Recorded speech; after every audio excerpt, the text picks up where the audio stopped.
She Quest Podcast is the home of heart-opening dialogues, stories, and experiences for self-identified women on a She Quest.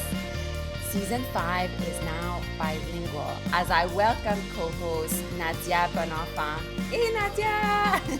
Hey Estelle, delighted to be part of She Quest Podcast. Forward movement to live aware, bold, and whole. Let's do this. Woohoo!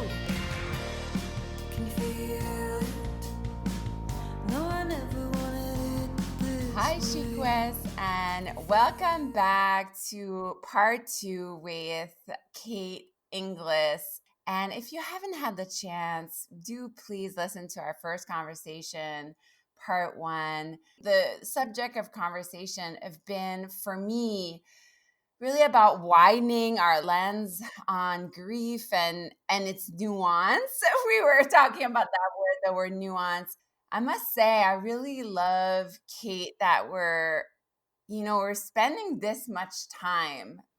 We just don't have patience anymore to really look at something and really look at parts of stories and really look at it in all its corners and all its facets and really put a lens on it. And I feel that's what we're doing. And I just want to thank you so much for your time. Kate is recording this from her closet, and I just love this idea of, and she was just say what you just said off the mic, how you're in this little bubble almost. Yeah, it's just obviously tiny, and I have a cushion on the floor, and I'm surrounded just on all sides by all the clothes that I probably shouldn't have bought.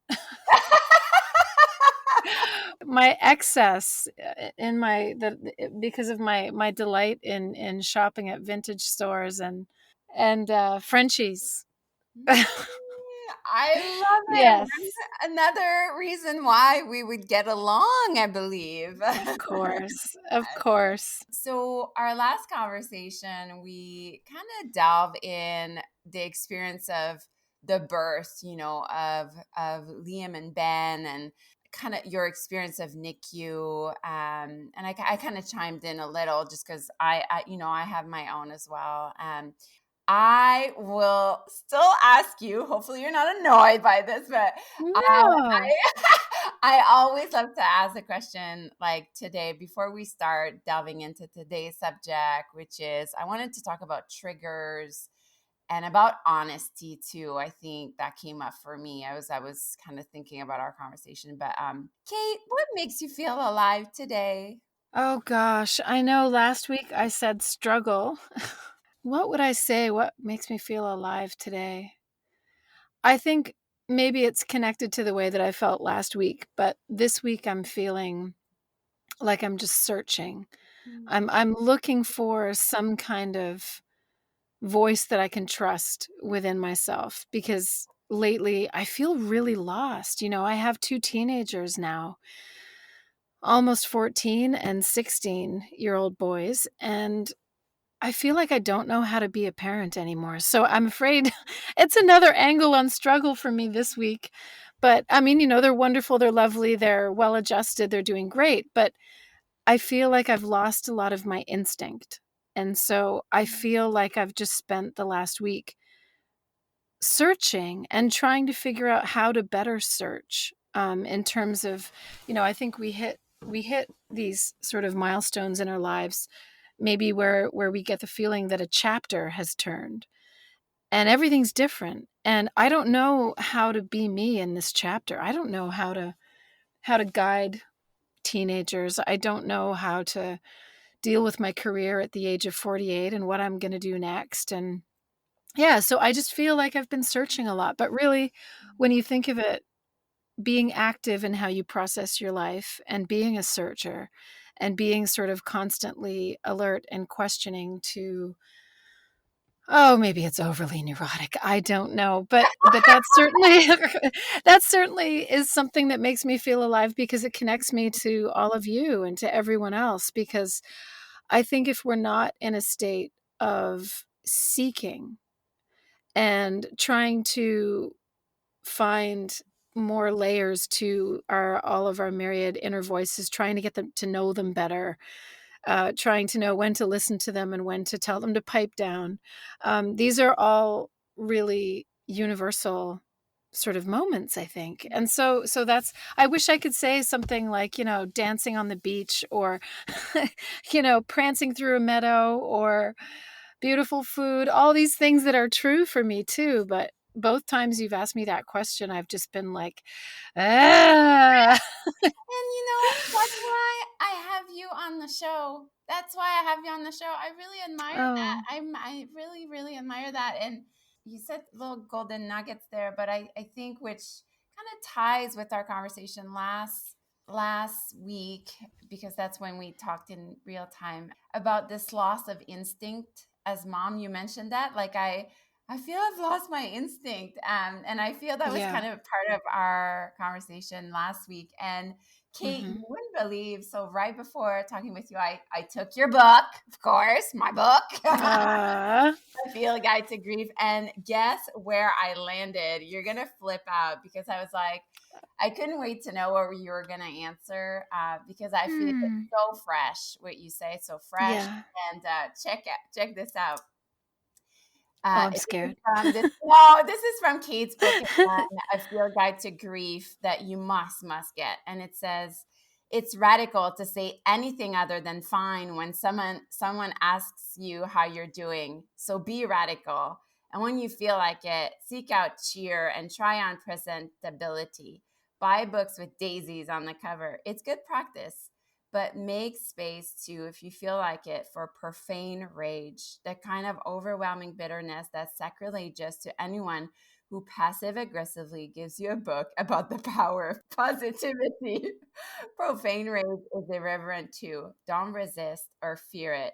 It won't stick to you like ticks or lice or bad stink. Its origin are worth talking about. Mm. Oh, I need to take some of my own advice. Oh, God.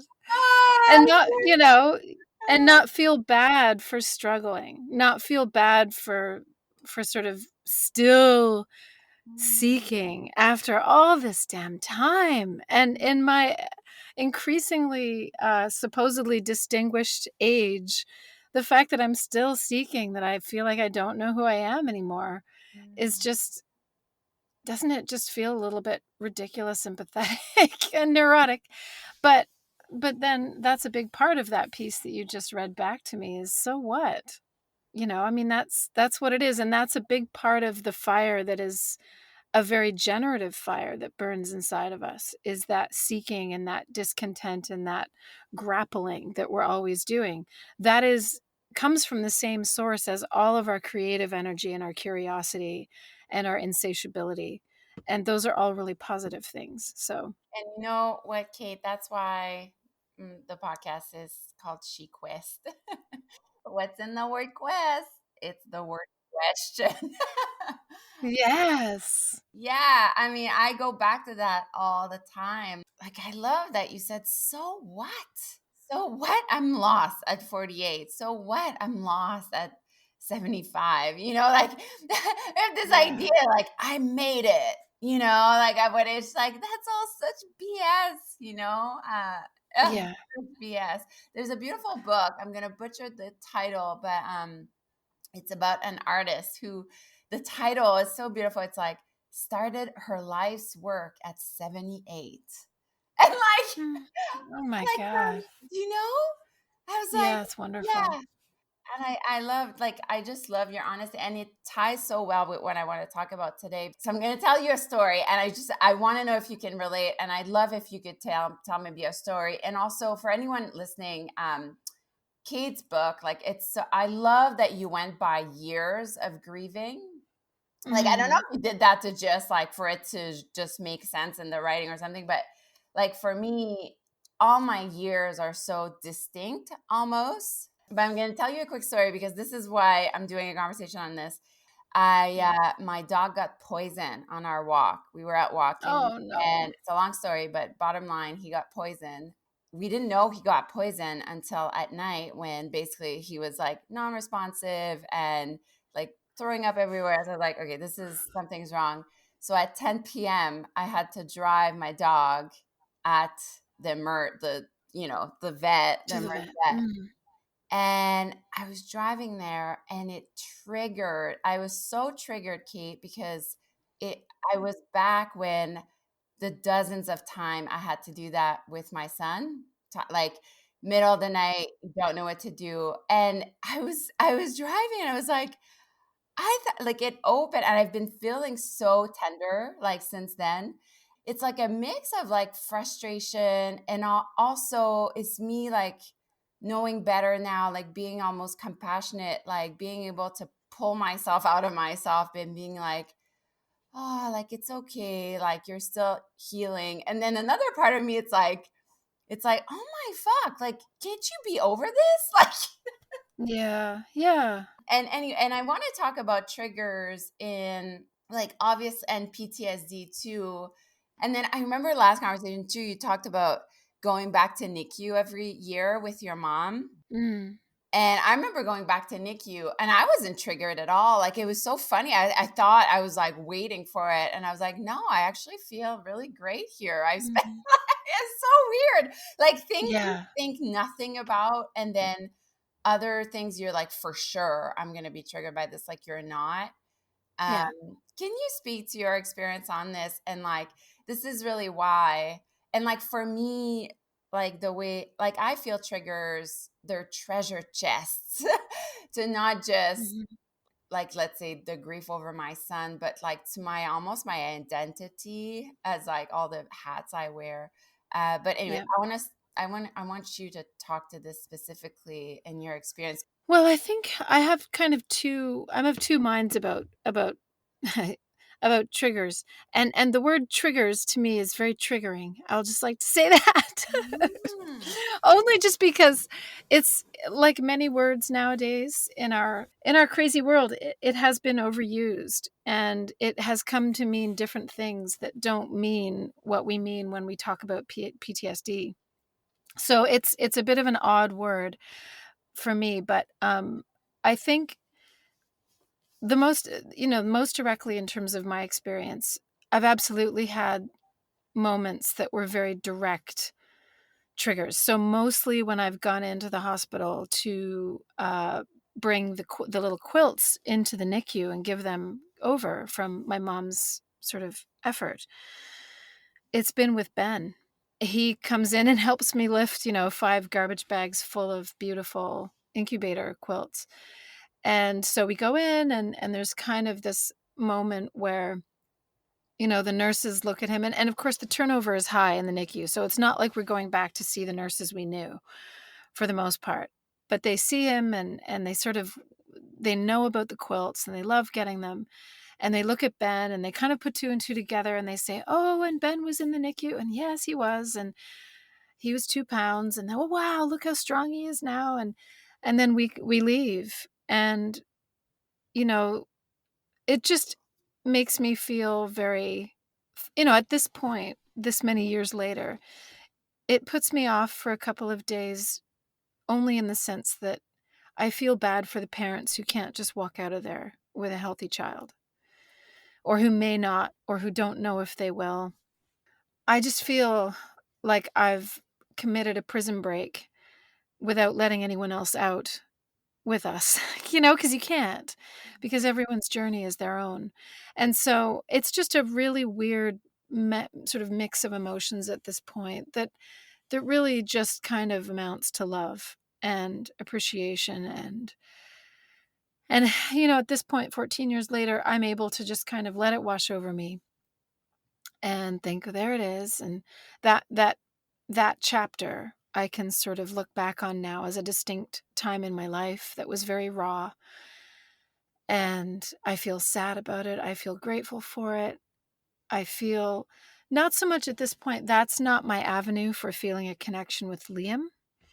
That is more my avenue for seeing ghosts of myself and as a mother in shock, as a mother with a very fresh scar. and sort of the ghosts of all of us, I see in there. And that's almost more eerie than my ongoing sort of relationship, for lack of a better word, with Liam, which is sort of a different thing that just lives all the time in me. But earlier on, the triggers were obviously a lot more raw, um, but they also weren't really triggered by external factors most of the time. Sometimes I would just find myself alone in my car and driving, and then I would start smelling morphine out of nowhere, and I would start breathing tightly, and I had to pull over because I felt like I was going to throw up, just for no reason at all, with no triggers.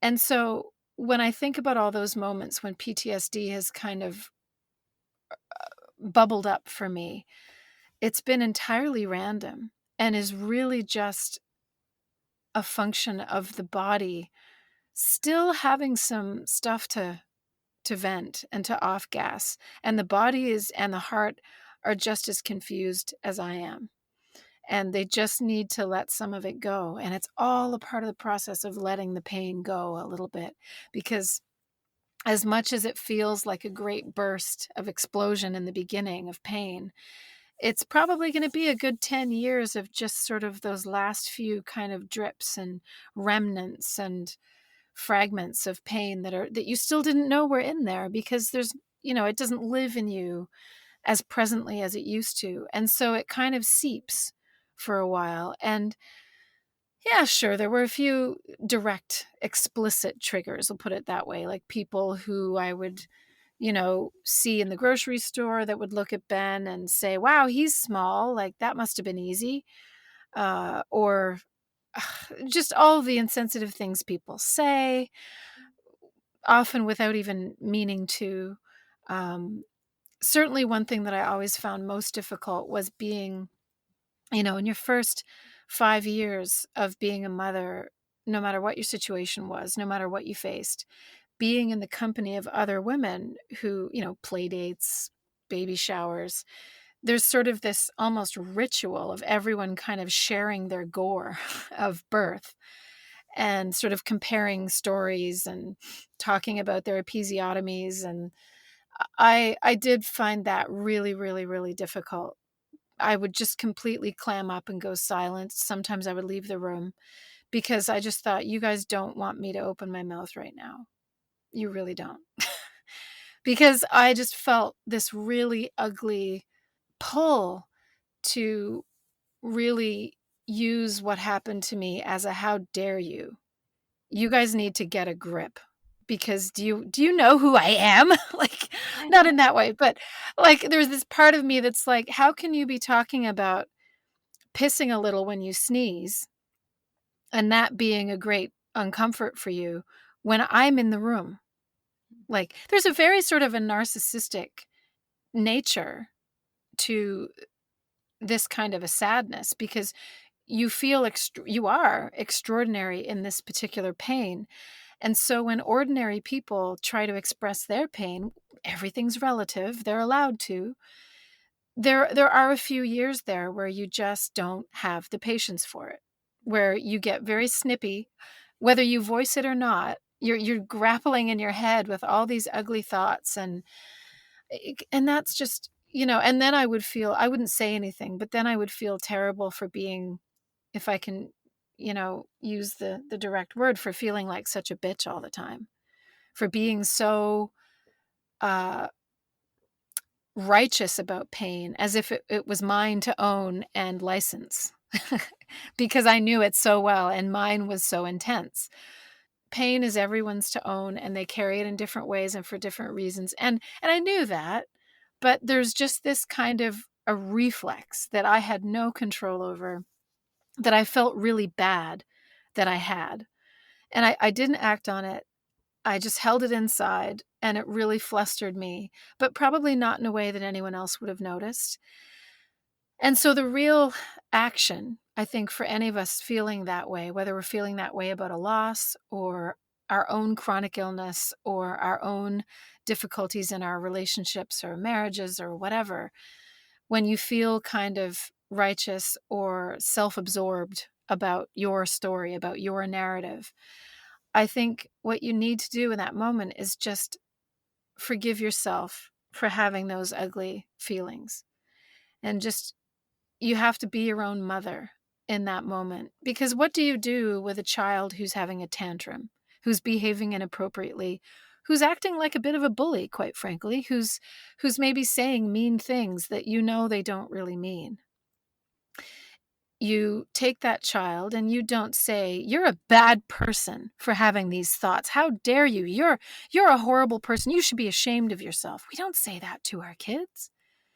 We say, "Okay, honey, you need to get a better sleep tonight.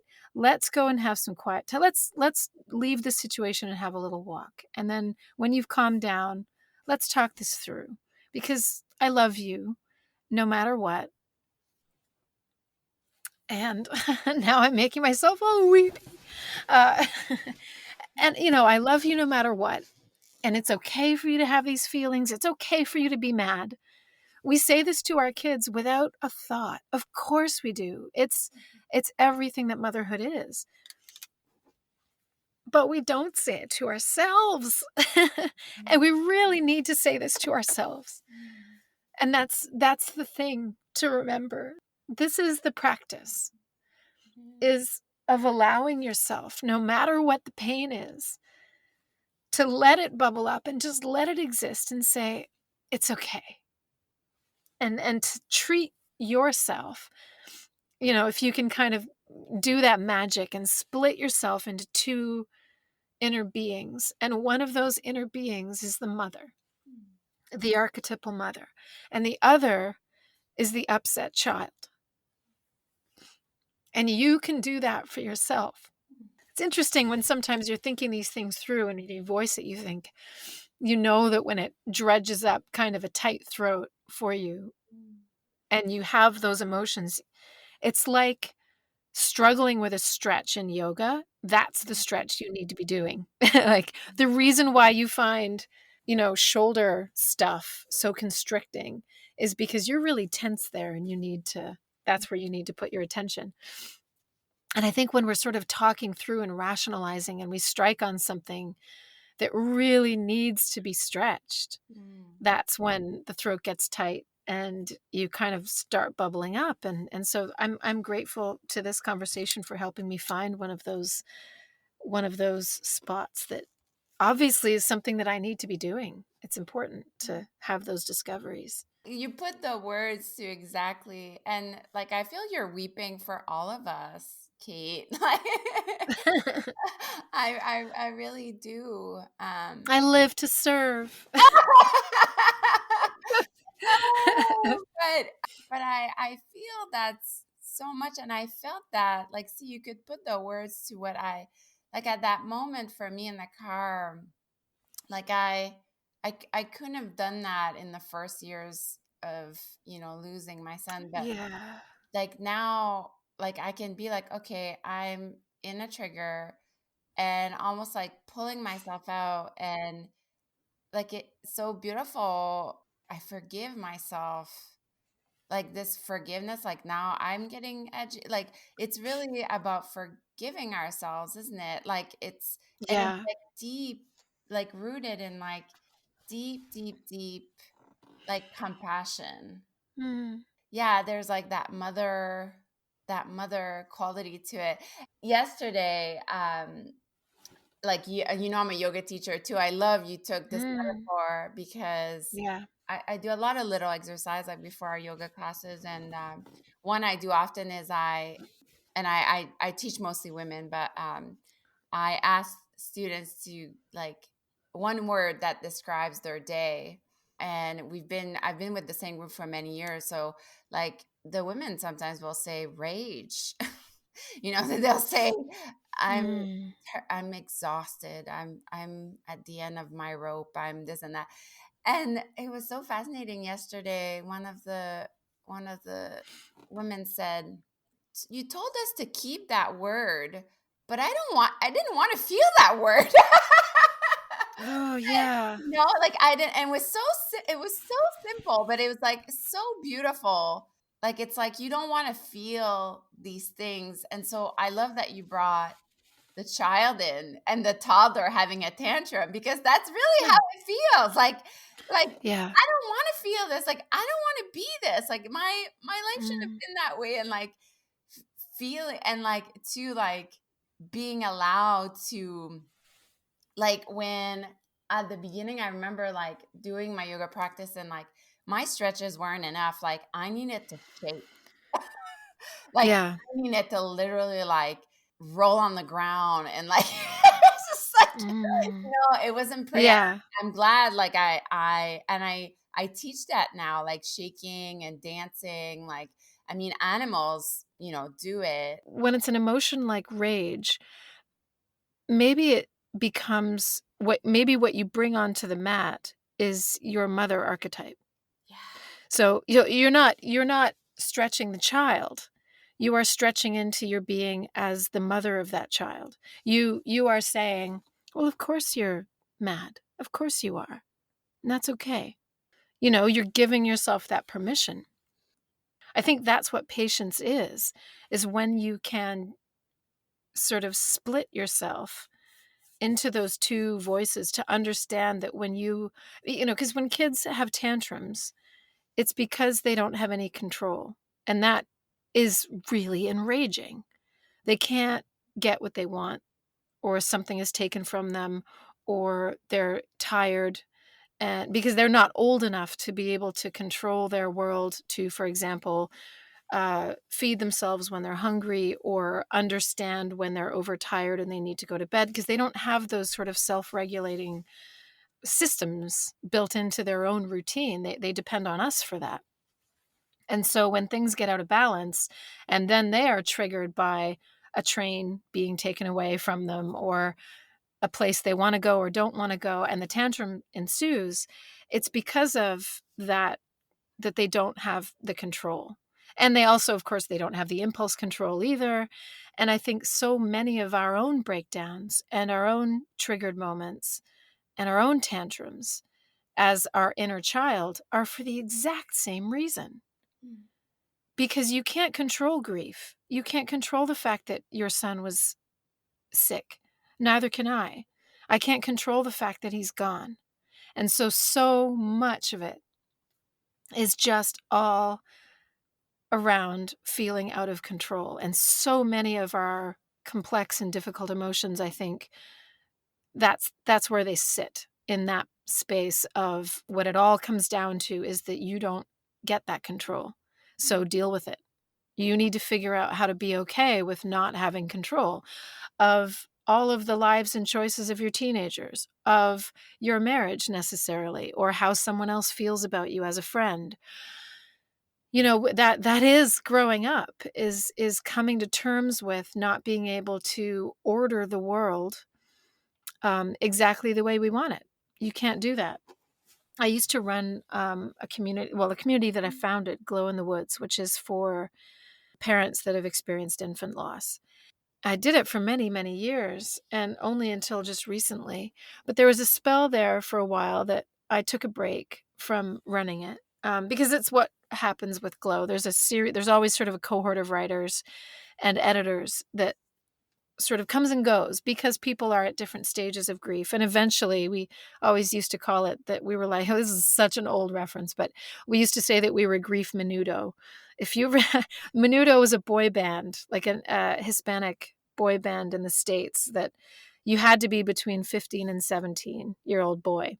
Mm. And as soon as a kid hit 17, they kind of graduated out and they were replaced by another adorable 15-year-old. And they were kind of this teeny bop band.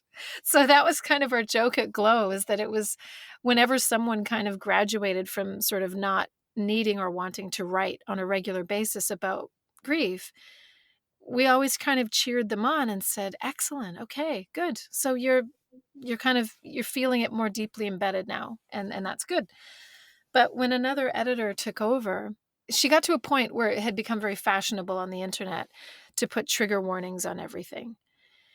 And that's kind of the direction that Glow went in for a little while, is every single post, as it eventually became, needed a trigger warning, because it was like, trigger warning, this following post mentions living children. Trigger warning, this post mentions subsequent pregnancy. Trigger warning, this post mentions trying to get pregnant. So that, and I took over the site again later, because she had kind of reached her moment and she was done, and she had done a great job of managing the site. But I got back on there and I sort of thought, what have we become? Because it started out as we'll just do it every once in a while. But then it became pretty much every post had a trigger warning on it. And I sort of thought, from the perspective of grief, the whole world is a trigger. If you're going to stay inside your closet for the rest of your life, then okay, you will be safe from triggers. You won't see other healthy babies. You won't see people that have 5 children with no issues. And you won't see that unfairness. You won't be presented by women walking around with big pregnant bellies.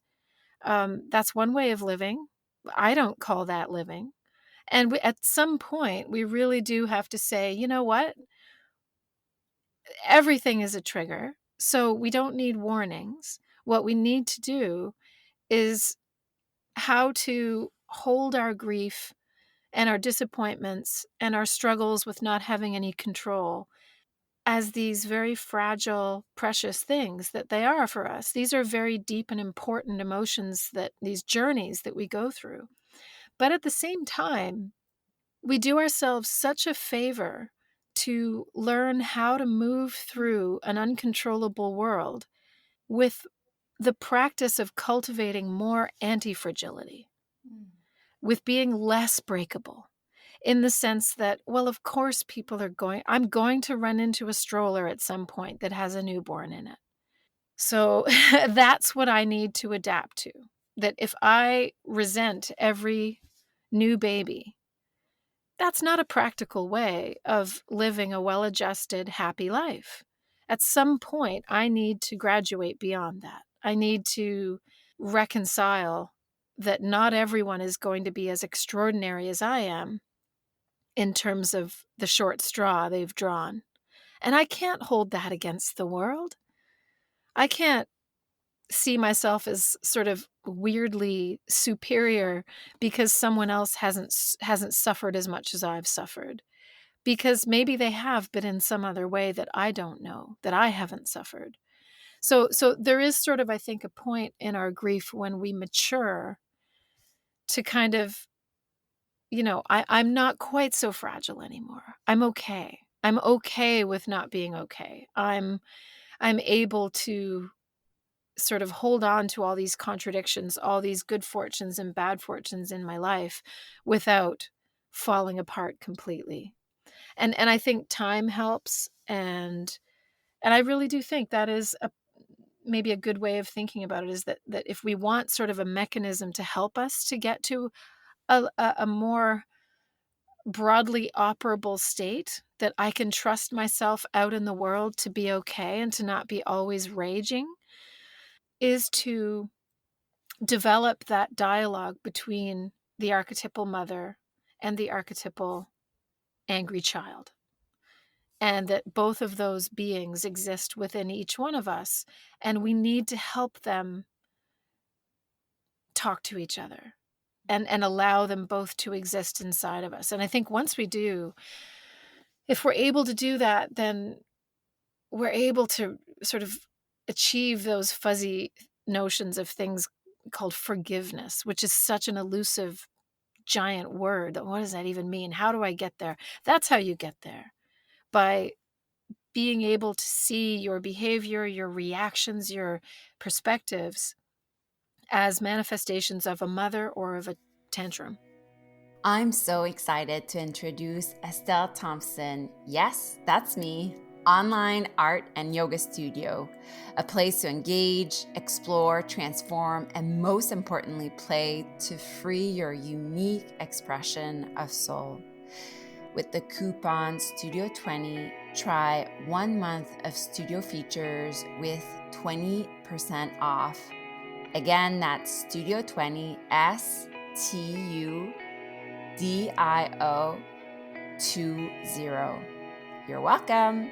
Now back to our electrifying guest and conversation. The whole world is a trigger. Yeah. There's a I just love that so much. I one of my first trigger was like going to superstore, because like that was Mm. one of the outings like that I would do with Tommy like all the time. And it occurred to me like the first time I wasn't sure I was able to like go in the superstore, and then part of me I was like, what? I'm never gonna go grocery shopping again. Right. I know. Like in my Yeah. rationality, I was like, okay, like put your big girl's pants on and like go in. Yeah. And Yeah. I mean, that's just a little example and it's oversimplified, of Mm. course. It made me think of when you were speaking of this concept of self responsibility, Mm. and like really being able to own our shit. And like, what, I'm gonna blame Superstore now because of the death of my child? Like, sorry, like Mm. you Yeah. to change your entire brand because like I'm suffering so much right now that I can't go shopping. Like, of course it's more complex than that, but like people laugh because like I love the show. Do you watch Outlander? The show Oh, Outlander? sure. Yeah. But like and I refer to it sometimes because like I think I love it so much because it makes you remember like back 200 years ago, let's say, they were so close to death. Like I love Mm. that they were like the first, they're dirty and it's gross and they see Mhm. people dead and the blood and gory, and like it's part of everyday life. Somebody gets a flu and they could die like in a Mhm. moment, like the urgency of life, it's like I love that. Like we're so Are you sure? removed. Are you sure the reason you love that show isn't those few shots that you can watch in slow-mo when Jamie swings his leg up over his Oh, horse? Come well, on now. then Come that's on. fine. I watched it for the sex. Yeah. Face it. But I Hairy legs and kilts. yeah, exactly. No, there's that too, obviously. But I Yeah. just Yeah. love. Do you know what I'm saying though? Like Mm. part of me, and you speak of that in Yeah. your book too. Like, and I speak of it in my documentary where, like, I had never seen a dead baby, like ever. I had never. Yeah. I didn't. Of course. Yeah. In that part, just that, like let's say if I had been more exposed to it, which you can get numb by it as well if you see too much. Like I'm thinking of paramedics or this and that, but Mm. like the fact that we're so removed by it, we want, like, I love that you talked about all the warnings like on your website. Like it's like, is It there, just got to be a bit silly, you know? yeah, and like It just like was you go out of your door, I feel like you go out of your house, like, is there a warning? Like, yeah. you know Yeah, yeah. it's just And it just felt like we were cultivating fragility.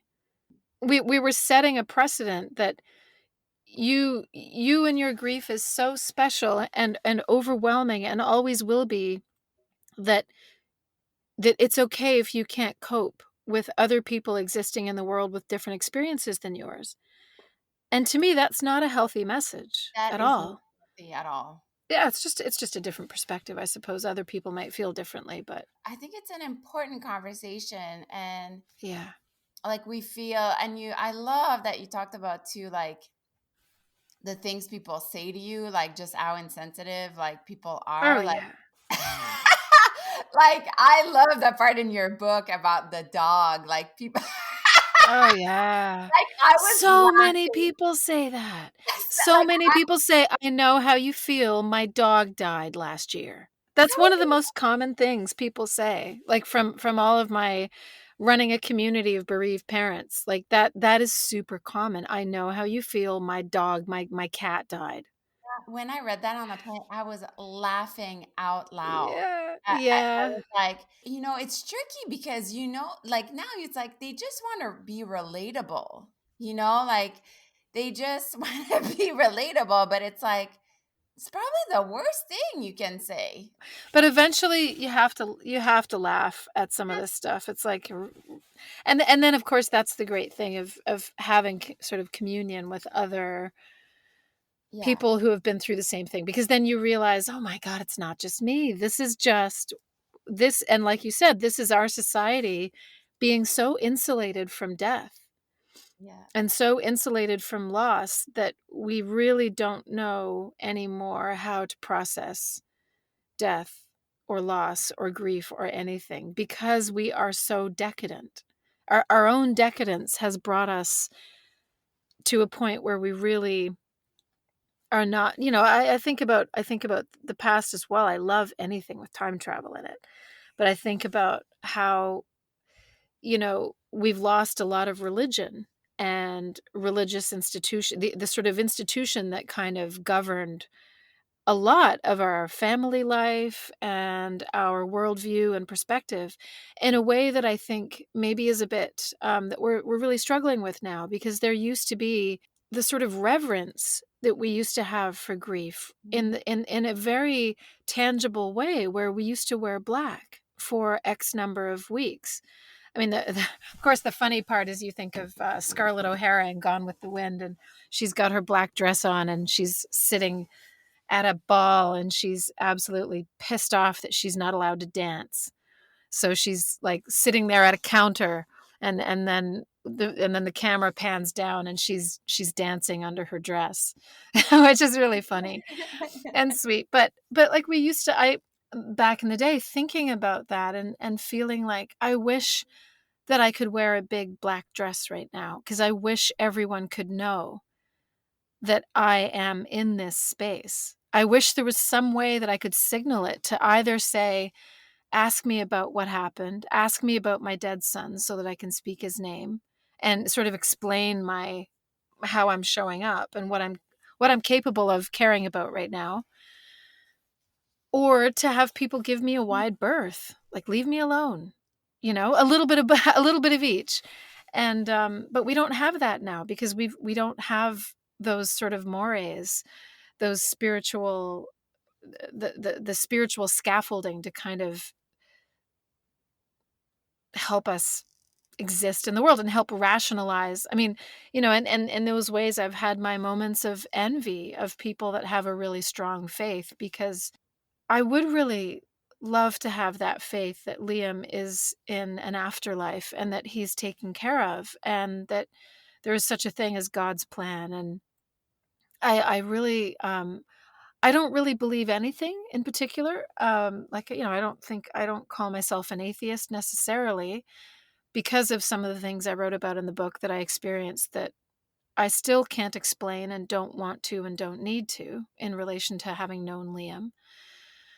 Um, but I'm just kind of, I don't really believe anything in particular. But I do look at people of faith, and I think, what a comfort that must be.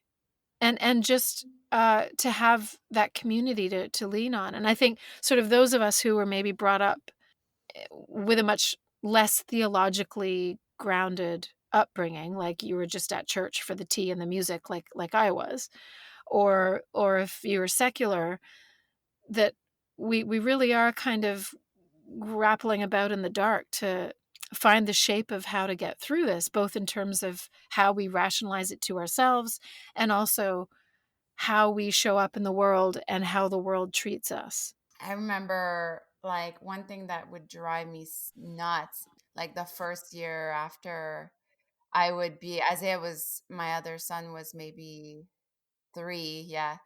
And so, young, toddler-ish.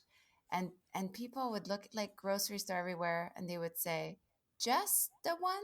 Yeah. And that Yeah. was just like, do you want me to tell you the story? Like, and like Yeah. you're like, and it's like sometimes I would, and of course it was all out of my own like I was a bitch, like I was like, Mhm. And then you've made a grocery store clerk cry. yeah, exactly. And then you're like, yep, that's right. And then you're off to your car. And then like 2 hours later, you're like, oh God, what did I Oh do? God, yes.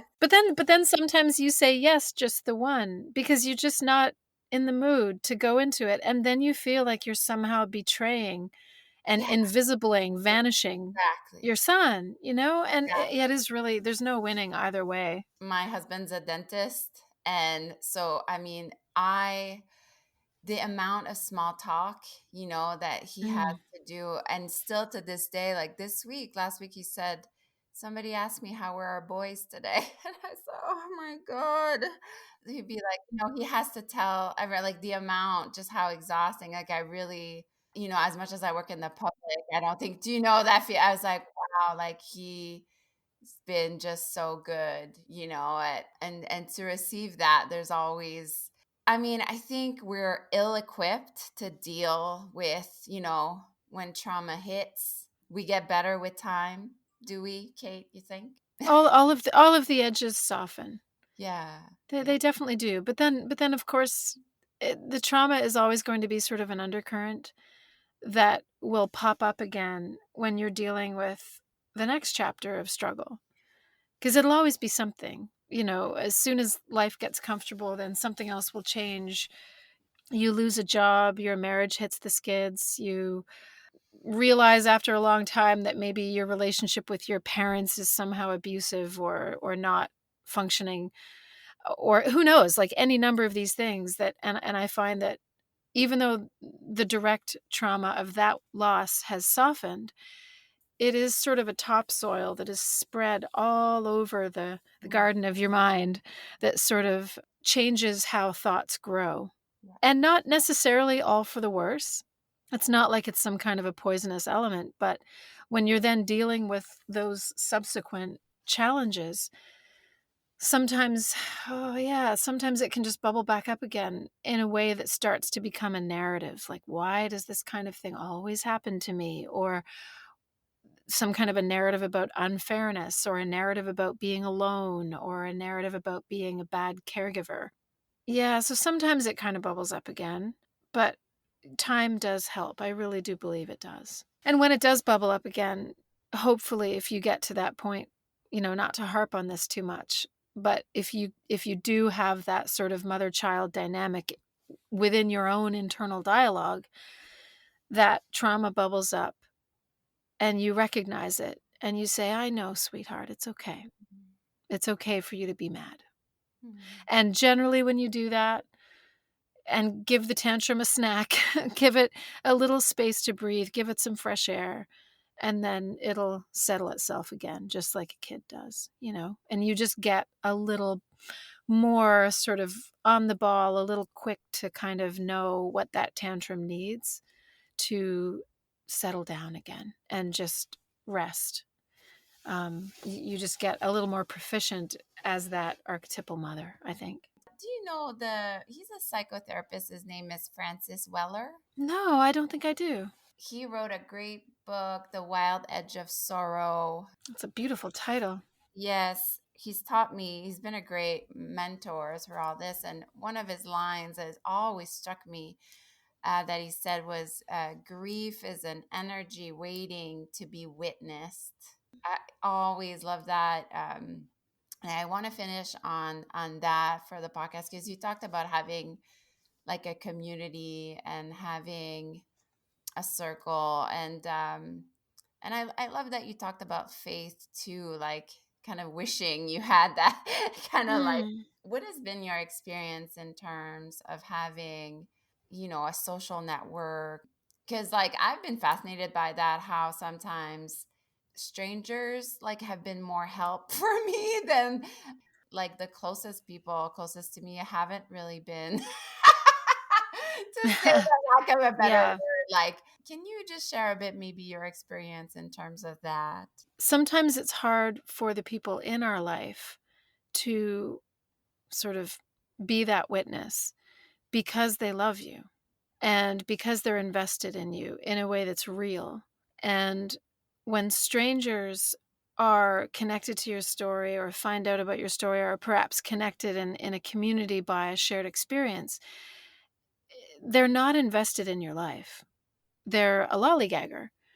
That sounds like a negative term. I don't mean it that way, but they are observing, they're watching it unfold for a total stranger, as a total stranger. And so it doesn't cost them anything to affirm, to hear fully, to relate, because they are not around for the consequences of your healing or your suffering. So it's easier, it's much lower hanging fruit to kind of go to social networks or the internet to feel affirmed. Um, and it's just easier. I think in some ways it can be really, really positive, but in other ways I'm not sure. I mean, I think we look too much to our digital lives right now. It's not real. The discord that we see in our society that plays out on Twitter, for example, or on the internet, really on any social network, the discord isn't real. It's amplified in really weird, manipulative ways. And the affirmation that we can get online can also be distorted in really manipulative, weird, fraudulent ways. So that all sounds a bit harsh, I suppose, as a way of finishing off the conversation. It really depends on the space. Glow in the Woods was always really, really helpful for me to be a part of it, because it is specifically a community for bereaved parents. And so you take that sort of piece of yourself and you go there and you're in a friendly crowd. Whereas back when all of this happened to me, I happened to, at the time, be writing online. I had a blog. And so there were a lot of people following along in the NICU. And some of them still do follow along because they know me from back then. And they were sort of reading what was happening as it was unfolding. Even though I know they felt like they cared, it was more of a phenomenon of how when you pass a car accident, you slow down. Because you're like, oh no, what happened there? And ooh, and like everybody kind of like slows down for something sad. And then they keep driving. Whereas people in your life, they can't just drive away. So it's a much more difficult and complex and long view kind of a relationship. Whereas really like the relationship that I had with people who were just sort of random people online that were following along, it felt almost more transactional in a way that always made me uncomfortable, because I would write something about, something that maybe might have eventually become the kernel of a scene or a chapter in Everlost, in Notes for the Everlost. And, way back in 2008 or 2009, and I might have shared it on the blog. And then other people would share it elsewhere thinking, OMG, you got to read this. Totes crying. Everyone remember to hug your loved ones a little tighter today, because look at this miserable woman. I mean, they didn't quite put it that way, Yeah. but it just left me feeling kind of hollow. Hmm. Like I was just a prop to remind other people how lucky they were. It didn't feel appropriate for me to not have gratitude for people reading along and saying nice things. So there's definitely a weird vibration there in terms of, in the beginning, I put a lot more weight in the kind of affirmation that you get from having an audience, because it felt like support. But it was kind of meaningless support because it didn't cost them anything. They weren't in my life. They weren't really actually having to look me in the eye. As I sort of matured in my grief, I sort of could see it more for what it was, which wasn't necessarily a bad thing, but just more sort of transactional, more fleeting. People would read that story and say, OMG, hashtag hug your kids. And then they would go on to laugh at a bunch of cat memes. And I was just content. I wasn't really a person. I was just, oh my God, look at this crazy sad story. Oh my God. Like, and it's just like a dog barking out the window as the car drives by. And it's like I got to a point where I thought, I don't know how I feel about this. Like, Yeah. it feels weird. And then even now, like I shared a picture of Ben at the NICU because my kids don't like me to share a lot of pictures anymore of them on Instagram because they're teenagers and they're Yeah. cranky about getting the picture taken. I get it. But I shared a picture of Ben at the hospital saying, like, oh my gosh, he's so grown up. And because I sort of tend to do that whenever we take in the quilts, because I just reflect on, like, here's my 2-pounder. And the security guard commented on how strong he was. He was carrying like 3 full garbage bags. And so I just put a little note on Instagram and sort of shared it. And because it kind of gave me an excuse to share a picture of my handsome kid. Yeah. And so I did that. And, the amount of comments and responses, it was sort of like, whoa, like it just made me feel weird. It made me feel, and it's such a hard thing to talk about because I don't want to seem ungrateful. But I was talking to another who lost her child as well. Yeah. And she also used to blog about this. She was actually a writer at Glow in the Woods. And I said, sometimes I feel at this point when I'm sharing my story, the responses that I get, the sort of hashtaggy responses, make me feel a little bit like dance monkey dance, Mm. you know, in a way that I'm really conflicted about. So, and there's a quote, I shouldn't even bring it up because I can't remember the author or the quote in clarity, but there was a quote from someone, and I think it's in the book, that is about people who write beautifully about grief, and that people, it's a very old quote. Oh, I shouldn't have even brought it up because I don't really remember it, but it was something around when we experience beauty in the pain of someone else, we say, just a little more, give us a little more. And there's this hunger that we have to feel this transcendent feeling of witnessing beauty in someone else's pain Mm. that can start to feel like a little bit of a burden to the person producing that beauty for you to absorb and reflect on. So it's a really, I'm expressing very complex things here that I haven't even reconciled, so maybe I shouldn't have gone there, but it's a really weird mix to me when I think of the internet, our digital lives, and how much we share, how little we keep private, and how good it's been for us maybe in the long run. And I don't know, because I just feel like, here we have all this connection, yet we are less connected than we ever have been, really, in ways that are meaningful and invested. And we see that in our kids and how they develop and maintain friendships and how much time they spend online.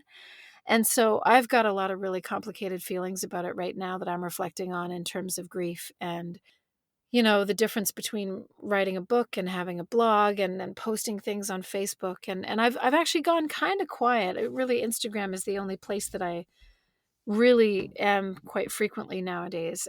Like, we need to actually get out more and grow some cucumbers, dig in the dirt, get offline more, actually speak face to face with each other and struggle through those difficult conversations and the fallout from them. And that's kind of where I'm at the point is just, I want more nature right now. I want less amplification of pain on social media. So yeah, I don't know, how are you feeling about that? Is that These are like important conversations, and I know in my years of like writing on Instagram and hmm, blogging, and yeah, I've had to constantly come back to like what's my intention here? Like, why am I writing this? Like, what's mhm, the purpose of this? To come yeah, back, like, why am I doing this? Am I doing this to get accolades? Am I doing this? mhm, And if I feel that way, I don't post it. It's such, mhm, I mean, what you're talking about there could be an entire other conversation, yeah, in itself, in terms of yeah, like our craft and what we share. And I too, I go like back and forth. I'm really so much more aware, of how much I pick up my phone in one day. Like, sometimes it's mm, like, okay, like, stop, like, yeah, and at the same time, it's kind of muffled because it's like your work too, right? Like to sell books, to sell this or I to know, like, I can't just yeah. yeah. And then I remember like 3 or 4 years ago, I was like, stop saying it's for your work. Like it's not all work here, like okay, yes, it's for work, but It's a bit of a crutch to say that. yeah, because it's like Yeah. let's say our brand, which I don't like really that word, but Mm. they're so personal. But there is the phenomenon is real where, people just the axe. I love that imagery of the accident. But then if there's like 100 people, just for an even number, who are sort of like, hashtag OMG beautiful pain, that make me feel like hashtag dance monkey dance, then then there might be 2 or 3 people who are in a really dark place, and they need to Yeah, know that 14 years later, that I have become myself again, many, many, many times over. And so I often think, like, did Glow in the Woods even make a difference? Like, is it just, yeah, like, is yeah, the book making a difference? Like, is it just me being self-indulgent and prattling on?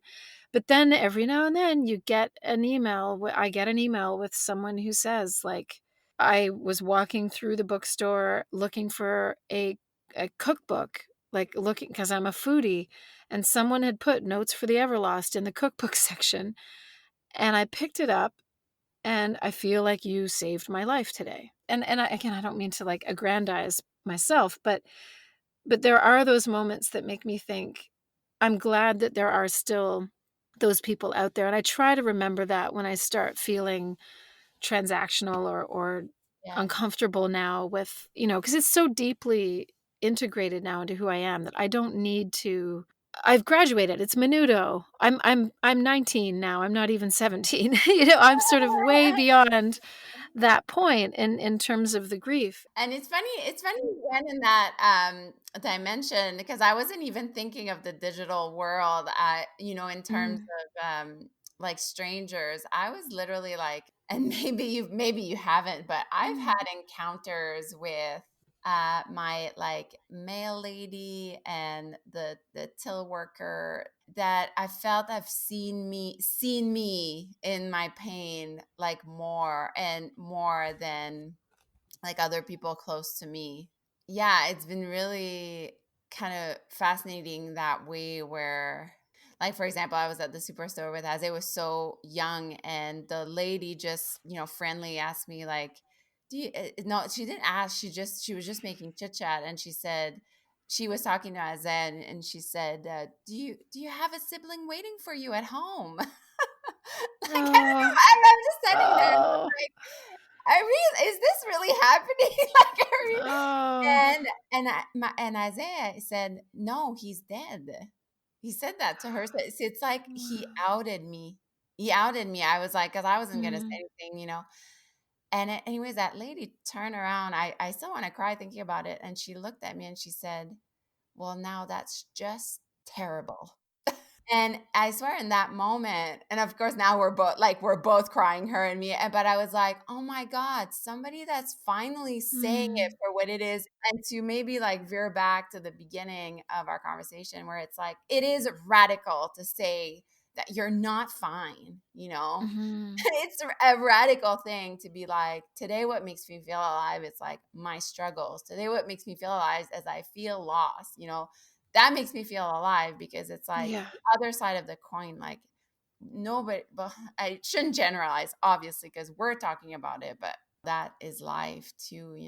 Yeah, those are beautiful. I had some of those moments too, where just someone that's a total stranger would say something and find out, and they would look at me and say, "That is terrible." And I would say, "Wow, thanks." Like, "Thank you." Yeah. Because it is. Thank you for not trying to placate me with, "Oh, well, hopefully you'll have another one."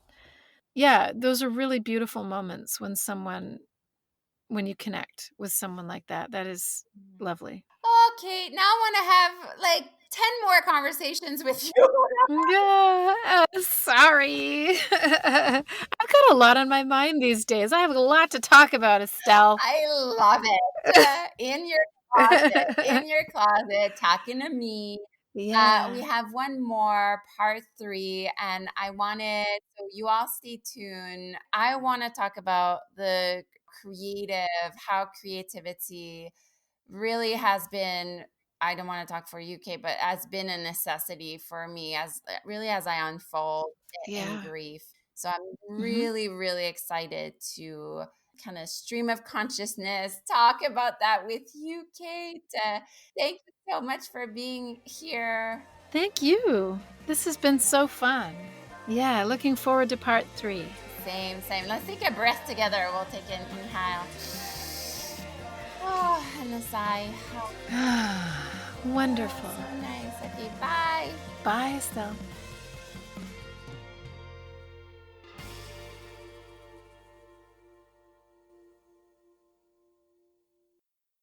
This podcast was produced by Tosh Taylor of the Podcast Hub Productions. Find her online at podcasthub.ca.